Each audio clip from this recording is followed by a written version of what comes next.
Mind Rescue Kit, Part 4. Recapture your drive. Where is your drive? Vigour, motivation, oomph, get up and go. These are all expressions of our natural drive, the psychological force that gives us the energy to do things. If your get up and go has got up and gone, if you feel listless and unmotivated, this section will help you out. Firstly, there are two types of drive: rewards and consequences. This is the old carrot and stick routine, or pleasure-pain principle. We're geared to move towards rewards and away from consequences. In the workplace, a bonus is a good example of a reward. The possibility of getting fired for underperforming is a consequence. Secondly, you need both types. Consequences get you started, and the promise of rewards keeps you going until you arrive at your destination. So to be motivated, you need to make sure you have both consequences and rewards in your life. Rewards alone are not enough. Just about everyone dreams about having a better life, and that's all they do about it: dream. We tend to be comfortable with what's familiar, even if that's not great.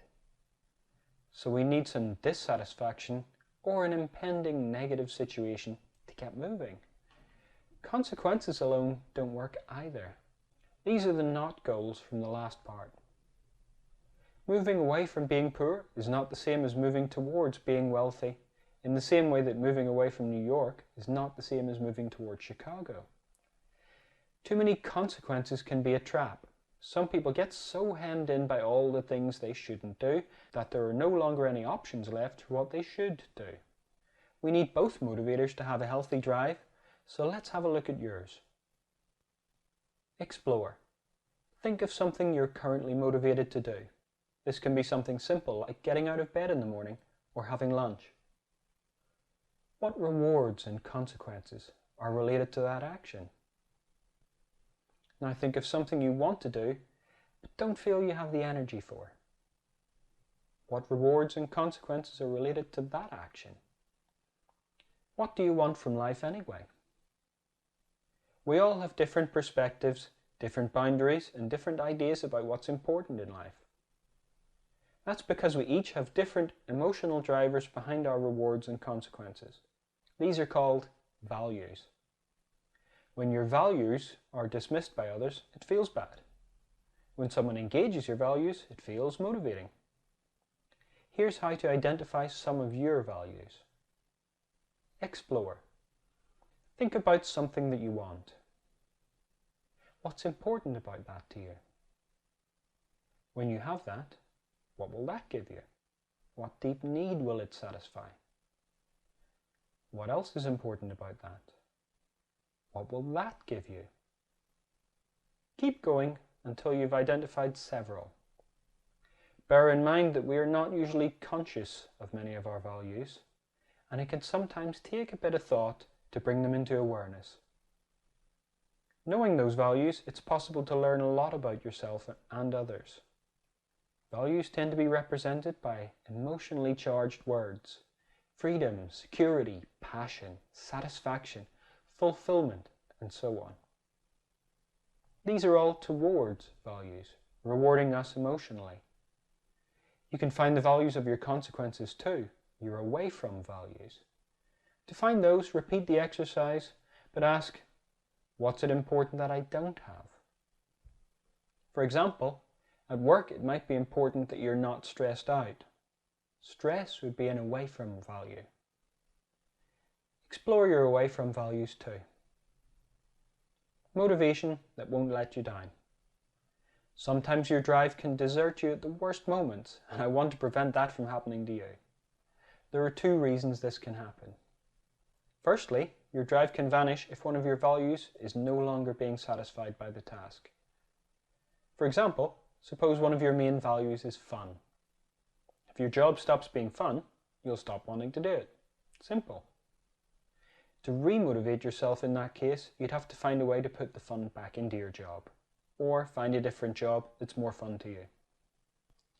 Secondly, does the motivation come from inside you or from the outside? External motivation. Sometimes other people or certain circumstances can give you the drive to achieve some goal. However, if your driving force comes from outside, you might have no control over it. Internal motivation. Other times you'll be internally motivated, driven by your internal dialogue, pictures, sounds, and feelings that connect to a powerful personal source of energy and determination. Combining these motivating factors forms a motivation matrix. External, away from. Bad circumstances.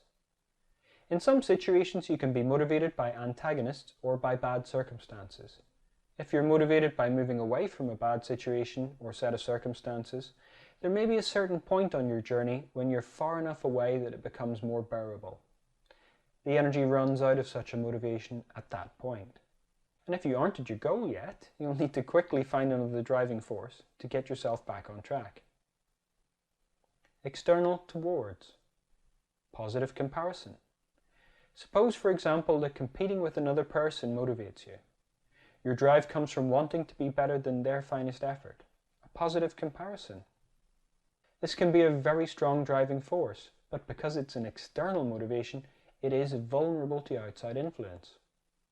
Suppose, for example, your competitor dropped out of the contest. If putting them out of the race wasn't your final goal, any motivation they gave you just vanished. Internal, away from. Negative comparison. If you're motivated by moving away from a bad situation that you keep thinking about, if you use an internal memory, experience, or feeling as an away from motivator, your energy and determination will stay with you at least as far as the goal. This contrast between the situation you want and your internal motivating image will give you all the push you need. However, the process is set up in such a way that you'd feel bad until you reached your goal. This makes such motivation useful, but less than ideal. Internal towards. Positive vision. On the other hand, you can be driven by a more positive internal experience, moving towards a good situation based on your internal dialogue, pictures, sounds, and feelings that connect to powerful positive values. Positive vision will keep you going because you generate it on the inside and it will feel good all the way through the process. Overall, it's much better to be internally motivated and more pleasant to be mainly towards focused. Let's have a look at where your source of motivation lies. Explore. Are your motivators generally internal or external? Pick an area of your life and figure out where your driving force fits within the motivation matrix. Is there a way for you to have an internal towards motivation? Is there an internal away from motivator that you can use? The color of drive. Sometimes you might struggle to motivate yourself to do certain things. For example, washing the dishes isn't really fun or exciting. And, unless you work as a dishwasher, not doing it won't get you fired. So what do? How do you put motivation into a situation? Here's a technique that uses color to do just that. Explore. What's it like when you feel motivated? What color goes with that feeling? Identify the point at which you want the motivation to kick in. For example, for writing a book, this could be the moment you open your laptop or open your notepad. Make sure that you picture the scene how it would look as seen through your eyes. Now see that scene through coloured glass, the exact same colour you chose in step 2. Intensify the colour if that increases the motivated feeling. Part 4. Summary. You're driven by rewards and consequences, and it's healthy to have both as motivators. We are motivated by internal and external factors. External motivation can sometimes let us down, so it's better to rely on our own internal drives, our values. You also have a technique for putting motivation into everyday tasks. Explore your drives and get to know your values, then move on to the next part.